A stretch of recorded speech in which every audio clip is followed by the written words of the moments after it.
ഈശോമിശിഹായിലും പരിശുദ്ധ അമ്മയിലും ഒരുപാട് സ്നേഹം നിറഞ്ഞവരെ, വിശുദ്ധ ജോൺ പോൾ രണ്ടാമൻ മാർപ്പാപ്പ അദ്ദേഹത്തിന് വത്തിക്കാനിൽ വെച്ച് വെടിയേറ്റ സമയം അദ്ദേഹത്തെ എത്രയും പെട്ടെന്ന് ആശുപത്രിയിലേക്ക് കൊണ്ടുപോവുകയാണ്.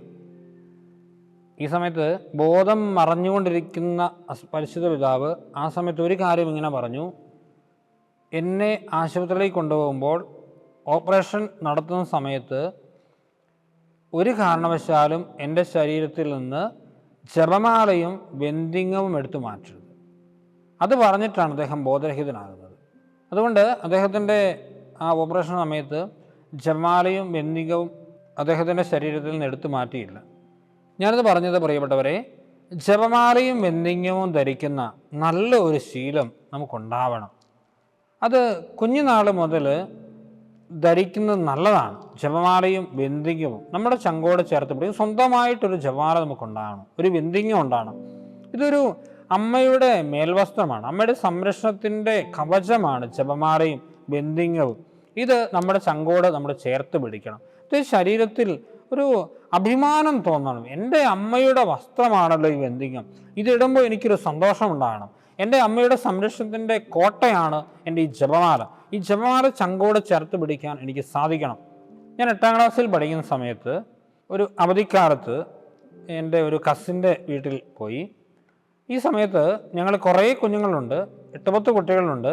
ഞങ്ങളെല്ലാവരും കൂടെ വൈകുന്നേരങ്ങളിൽ തോട്ടിൽ കുളിക്കാൻ പോകും. ഒരു ചെറിയൊരു പുഴയാണ്, വലിയ പുഴയൊന്നുമല്ല. അപ്പോൾ നമുക്ക് ആഘോഷമായി കുളിക്കാം, ഒരു കുഴപ്പമില്ല. മണിക്കൂറുകൾ എടുക്കുന്ന മനോഹരമായ വലിയ ആഘോഷമായ കുളിയാണ്. ഇങ്ങനെ ഒരു ദിവസം ഞാനിങ്ങനെ അവധിക്കാലത്ത് ഇവരുടെ കൂടെ കുളിക്കാൻ വേണ്ടി, ഞങ്ങളെല്ലാവരും കുട്ടികളെല്ലാം കൂടെ കുളിക്കാൻ വേണ്ടി പോയി. എല്ലാവരും കുളിച്ചുകൊണ്ടിരിക്കുകയാണ്, വർത്തമാനമൊക്കെ പറഞ്ഞു, ആഘോഷങ്ങൾ നടക്കുന്നു. ഈ സമയത്ത് ഞാൻ പതുക്കെ മാറുകയാണ്. അതായത് പതുക്കെ നീന്താനുള്ള ശ്രമത്തിൽ കുറച്ച് അങ്ങോട്ട് പോയി. ഒരല്പം ഒരു 10-50 മീറ്ററോളം അവരിൽ നിന്ന് ഞാൻ ഇച്ചിരി അകന്നങ്ങ് പോയി. കുറച്ചങ്ങ് പോട്ടെ, ആരെയും വിളിച്ചില്ല, ഞാൻ തന്നെ അങ്ങ് പോയി. ഈ സമയത്ത് പെട്ടെന്ന് ഒരു നിമിഷം ഞാനൊരു ചുഴിയിൽ അങ്ങ് അകപ്പെട്ടു. എനിക്ക് മനസ്സിലായി എൻ്റെ കാല് താഴെ തട്ടുന്നില്ല. അതുവരെ നടന്നാണ് പോയത്. പെട്ടെന്ന് ഒരു നിമിഷം ഈ ചുഴിയിൽ ഇതിങ്ങനെ എന്നെ കറക്കാൻ തുടങ്ങി. ഒരു തരത്തിലും ഇവരെ ഒന്ന് വിളിക്കാൻ എനിക്ക് പറ്റുന്നില്ല. കാരണം ഞാൻ ശരിക്കും ഇന്ന് താഴ്ന്നു പോവുകയാണ്. എനിക്ക് ഉറപ്പായി ദൈവമേ മരിക്കാൻ പോകണം, ആരെയും വിളിക്കാൻ പറ്റുന്നില്ല. ഒരു 50 അല്ലെ ഒരു 10-40 മീറ്റർ അകലെ എൻ്റെ കസിൻസൊക്കെ കുളിക്കുന്നുണ്ട്. പക്ഷെ ഒരു വാക്കുകൊണ്ട് പോലും അവരെ ഒന്ന് വിളിക്കാൻ, അവർ ശ്രദ്ധ ആകർഷിക്കാൻ എനിക്ക് പറ്റുന്നില്ല. എന്ത് ചെയ്യണമെന്ന് എനിക്കറിയില്ല. പക്ഷെ ഇപ്പോഴും ഓരോ ഓർമ്മ എനിക്കുണ്ട്. കുഞ്ഞുനാൾ മുതൽ തന്നെ കൊന്ത വെറുതെ കഴുത്തിലിടുമായിരുന്നു. അത് അന്ന് അതിൻ്റെ പ്രാധാന്യം മനസ്സിലാക്കിക്കൊണ്ടൊന്നുമല്ല, പക്ഷെ കൊന്ത കഴുത്തിലിടുന്ന ഒരു ശീലം എനിക്കുണ്ടായിരുന്നു.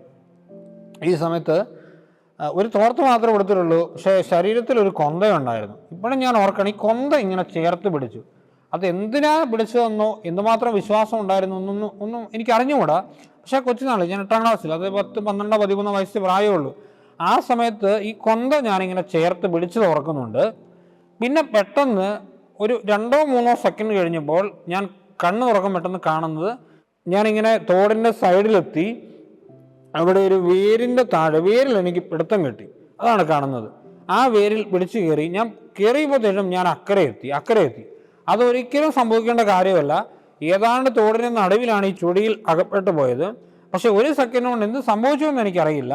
പക്ഷെ ഒന്നുറപ്പാണ്, ഞാൻ വിശ്വസിക്കുന്നു, എൻ്റെ പരിശുദ്ധ അമ്മ എൻ്റെ ജപമാലയിൽ ഞാൻ കെട്ടിപ്പിടിച്ചപ്പം എൻ്റെ അമ്മ എന്നെ എടുത്ത് ആ സൈഡിൽ കൊണ്ട് ഇടുകയാണ് ചെയ്തത്. ഉറപ്പാണ്, എൻ്റെ അമ്മ എന്നെ സൈഡിലേക്ക് മാറ്റുകയാണ് ചെയ്തത്. അതായത് പരിശുദ്ധ അമ്മയുടെ ജപമാല ഇങ്ങനെ കയ്യിലുണ്ടെങ്കിൽ, നമ്മുടെ ചങ്കോട് ചേർത്ത് പിടിച്ചാൽ ഏതൊരു ആപത്തിലും ഏതൊരു അപകടത്തിലും അമ്മയുടെ സംരക്ഷണം നമുക്കുണ്ടാകും.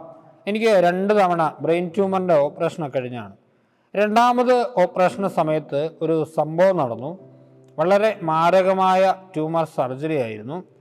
അത് ഡോക്ടർ ഇതിനു മുമ്പ് എന്നോട് ഒരു കാര്യം പറഞ്ഞു: മിക്കവാറും മരിച്ചു പോകാനാണ് സാധ്യത, മരണത്തിന് ഒരുങ്ങേണ്ടതുണ്ട്, മിക്കവാറും മരിച്ചു പോകും എന്നൊക്കെ പറഞ്ഞു. അങ്ങനെയാണ് ഓപ്പറേഷൻ നടക്കുന്നത്. ഓക്കെ, ഏതാണ്ട് 14.5 മണിക്കൂറോളം എടുത്ത വലിയ ദീർഘമായൊരു ഓപ്പറേഷൻ ശേഷം ദൈവാനുഗ്രഹം കൊണ്ട് ദൈവം എനിക്ക് ജീവൻ തിരിച്ചു തന്നു. മറ്റ് അപകടങ്ങൾ ഒന്നും സംഭവിച്ചില്ല. പക്ഷെ ഞാൻ ഹോസ്പിറ്റലിൽ റെസ്റ്റ് എടുക്കുകയാണ്. ഇത്രയും മാരകമായ ഓപ്പറേഷൻ കഴിഞ്ഞല്ലേ, അതുകൊണ്ട് റെസ്റ്റ് എടുക്കുകയാണ്. 2 ആഴ്ചയ്ക്ക് ശേഷം ഒരിക്കൽ ഞാൻ മുറിയിൽ റെസ്റ്റ് എടുക്കുന്ന സമയത്ത് എന്നെ ചികിത്സിച്ച ട്രീറ്റ് ചെയ്ത ഡോക്ടർ എൻ്റെ അടുത്തേക്ക് വന്നു. റൗണ്ട്സിന് വന്നതാണ്. അദ്ദേഹം ഇങ്ങനെ സംസാരിച്ചു. ഞാനപ്പോൾ കുറച്ച് ഓക്കെ ആയി എന്ന് പറഞ്ഞപ്പോൾ അദ്ദേഹം പറഞ്ഞു, ബ്രദറെ എനിക്കൊരു കാര്യം പറയാനുണ്ട്. അന്ന് ഞാൻ അച്ഛനല്ല, ബ്രദറാണ്. ഈ മനുഷ്യനൊരു ഹൈന്ദവ മതവിശ്വാസിയാണ് ഡോക്ടർ. എന്നാ ഡോക്ടറെ എന്തു പറ്റി? അദ്ദേഹം പറഞ്ഞു, ഒരു കാര്യം ഇങ്ങനെയുണ്ട്, ബ്രദറിൻ്റെ ഓപ്പറേഷൻ രാവിലെ നമ്മൾ തുടങ്ങിയതാണ്. എനിക്കറിയാം, രാവിലെ 6:30 തുടങ്ങിയ ഓപ്പറേഷനാണ്, രാത്രിയായി തീരുമ്പോൾ. ഇത്രയും ദൈർഘ്യമേറിയ ഓപ്പറേഷനാണ്. പക്ഷേ ഇദ്ദേഹം പറഞ്ഞു, ആ ഓപ്പറേഷൻ തുടങ്ങി, പക്ഷെ മണിക്കൂറുകൾ എടുത്തിട്ടും ഈ ട്യൂമർ അല്പം പോലും തലയിൽ നിന്ന് റിമൂവ് ചെയ്യാൻ പറ്റുന്നില്ല. ഏതാണ്ട് 5-6 മണി സമയമായിട്ടും വൈകുന്നേരം 6 മണിയോളമായി ട്യൂമർ ഒട്ടും റിമൂവ് ചെയ്യാൻ പറ്റുന്നില്ല. ഈ സമയത്ത് ഡോക്ടേഴ്സ്, മെഡിക്കൽ ടീം തീരുമാനമെടുക്കുകയാണ്, ഇനി മുമ്പോട്ട് പോകുന്നതിൽ അർത്ഥമില്ല, ഈ ഓപ്പറേഷൻ ഫെയിലിയർ ആവുകയാണ്. കാരണം ഒരു തരത്തിലും ഒന്നും ചെയ്യാൻ നമ്മളെ കൊണ്ട് പറ്റുന്നില്ല. അവർ പരമാവധി ശ്രമിച്ചു, മെഡിക്കൽ ടീം നോക്കി, പക്ഷെ ഒരു തരത്തിലും മുമ്പോട്ട് പോകാൻ പറ്റുന്നില്ല. അവസാനം അവർ ഈ ഓപ്പറേഷൻ വൈൻഡപ്പ് ചെയ്യാൻ തീരുമാനിച്ചു. കാരണം വേറെ ഒരു ഓപ്ഷനും ഇല്ല അവരുടെ മുമ്പിൽ. പക്ഷെ ഡോക്ടർ പറയുകയായിരുന്നു, ഏകദേശം ഓപ്പറേഷൻ തീർക്കുകയാണ് എന്ന് പറഞ്ഞാൽ ട്യൂമർ റിമൂവ് ചെയ്യാൻ പറ്റുന്നില്ല, അപ്പം ഞാൻ പതുക്കെ മരണത്തിലേക്ക് നീങ്ങും എന്നുള്ള ഉറപ്പാണ് അവർക്ക്. എങ്കിലും അവർക്ക് മുമ്പിൽ വേറെ ഓപ്ഷനൊന്നും ഇല്ലാത്തതുകൊണ്ട് അവർ ഓപ്പറേഷൻ പതുക്കെ അവസാനിപ്പിക്കാൻ തീരുമാനിച്ചു. ഈ സമയത്ത് ഡോക്ടർ എന്നോട് പറഞ്ഞൊരു കാര്യം ഇങ്ങനെയാണ്, ബ്രദറെ എന്ത് സംഭവിച്ചുവെന്ന് എനിക്ക് അറിഞ്ഞുകൂടാ, പിന്നീടുള്ളൊരു 3 മണിക്കൂർ എന്താണ് സംഭവിച്ചതെന്ന് എനിക്ക് അറിഞ്ഞുകൂടാ, പക്ഷേ ആരോ എൻ്റെ കൈ നിയന്ത്രിക്കുകയാണ്. എന്താ ചെയ്യുന്നതെന്ന് എനിക്ക് അറിഞ്ഞുകൂടാ. ഞാൻ പെട്ടെന്ന് കമാൻഡുകൾ കൊടുക്കുന്നു, എൻ്റെ അസിസ്റ്റൻസ് കാര്യങ്ങൾ ചെയ്യുന്നു, പെട്ടെന്ന് കാര്യങ്ങൾ ചെയ്യുന്നു. ട്യൂമർ ഏതാണ്ട് 10:30 സമയമായപ്പോഴത്തേനും ട്യൂമർ ഏകദേശം കംപ്ലീറ്റ് റിമൂവ് ചെയ്തു. അതിനുശേഷം ഇതാണ് സംഭവിച്ചത്. അപ്പോൾ ഉറപ്പാണ് അദ്ദേഹം ഒരു ഹൈന്ദവനാണ്, ഹൈന്ദവ മതവിശ്വാസിയാണ്. പക്ഷേ അദ്ദേഹം പറയുകയാണ്, നിങ്ങൾ വിശ്വസിക്കുന്ന ദൈവത്തിൻ്റെ ഒരു ഇടപെടൽ ഇവിടെ ഉണ്ട് എന്ന് ഉറപ്പാണ്.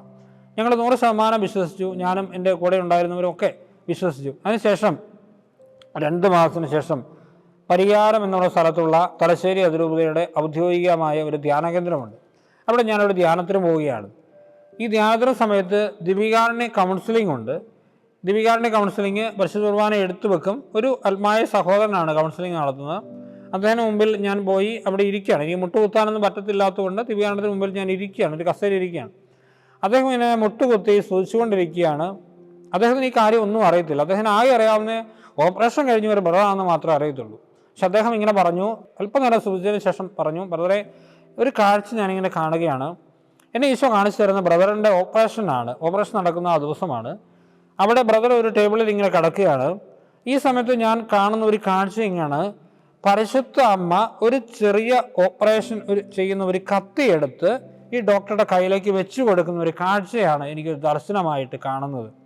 പ്രിയപ്പെട്ടവരെ, അന്ന് എറണാകുളത്ത് 2 മാസം മുമ്പ് ലിസി ഹോസ്പിറ്റൽ ഡോക്ടർ എന്നോട് പറഞ്ഞ അതേ കാര്യം, ഏതോ ഒരു ശക്തി എൻ്റെ കൈ നിയന്ത്രിച്ചു എന്ന് പറഞ്ഞ അതേ കാര്യം ഈ മനുഷ്യനോട് വേറൊരു വിധത്തിൽ പറയുകയായിരുന്നു. പരിശുദ്ധ അമ്മ ഈ കത്തിയെടുത്ത് ഡോക്ടറുടെ കയ്യിലേക്ക് വെച്ചു കൊടുക്കുന്നത് ഞാൻ കണ്ടുവന്നു എന്ന് പറഞ്ഞാൽ പറഞ്ഞു വന്ന ഇത്രേ ഉള്ളൂ. പരിശുദ്ധ അമ്മ ഇങ്ങനെ നമ്മളെ ചേർത്ത് പിടിക്കും. പ്രത്യേകിച്ച് ജപമാലയോടും പരിശുദ്ധ അമ്മയോടുമുള്ള ഒരു വലിയൊരു ഭക്തി. ഈ ജപമാല ഒരു വിധത്തിലും നമ്മുടെ ശരീരത്തിൽ നിന്ന് മാറ്റാത്ത ആ സ്നേഹം നമുക്കുണ്ടെങ്കിൽ, അർത്ഥം മനസ്സിലാക്കി ജപമാല ചെല്ലുന്ന, ബന്ധിങ്ങം ധരിക്കുന്ന, അമ്മയെ ചേർത്ത് പിടിക്കുന്ന ഒരു ശീലം നമുക്കുണ്ടെങ്കിൽ, ഒരു സന്നിഗ്ധ അവസ്ഥയിൽ, ഒരു വേദനിക്കുന്ന അവസ്ഥയിൽ, എല്ലാ പ്രതീക്ഷകളും പോകുന്ന അവസ്ഥയിലും അമ്മയ്ക്ക് ഇടപെടാൻ പറ്റും. നമുക്ക് ചെയ്യാൻ പറ്റുന്ന കാര്യം അമ്മയുടെ മക്കളാവുക, അമ്മയോട് ചേർന്നിരിക്കുക. അമ്മ നമ്മളെ പഠിപ്പിച്ച ജപമാല ചെല്ലുക എന്നുള്ളത് മാത്രമാണ്. അമ്മയോട് ചേർന്നിരിക്കുക, അമ്മയോട് പറയണം, അമ്മ എൻ്റെ അമ്മയാണ് കേട്ടോ, ഞാൻ അമ്മയുടെ കുഞ്ഞാണ്, ഞാൻ അമ്മയുടെ സ്വന്തമാണ്, അമ്മ പൂർണ്ണമായിട്ടും എൻ്റേതാകുന്നു. അങ്ങനെയൊക്കെ പറഞ്ഞാലുണ്ടല്ലോ, നമ്മുടെ സങ്കടങ്ങളിൽ, നമ്മുടെ ഏറ്റവും വലിയ വേദനകളിൽ അമ്മ നമ്മുടെ കൂടെ ഉണ്ടാകും. മറ്റാർക്കും സൗഖ്യപ്പെടുത്താത്ത സമയത്ത് അമ്മ നമ്മുടെ മുമ്പിൽ നടക്കും, നമ്മളെ സൗഖ്യപ്പെടുത്തും. കാരണം അമ്മയ്ക്ക് അസാധ്യമായിട്ട് ഒന്നുമില്ല. അമ്മ പറഞ്ഞാൽ പരിശുദ്ധ ത്രിത്വത്തിന് നോ പറയാൻ പറ്റില്ല. വിശുദ്ധ കുർബാനയുമായി ബന്ധപ്പെട്ട വീഡിയോകൾ നിങ്ങൾക്ക് ലഭിക്കാൻ ഈ ചാനൽ സബ്സ്ക്രൈബ് ചെയ്യുക.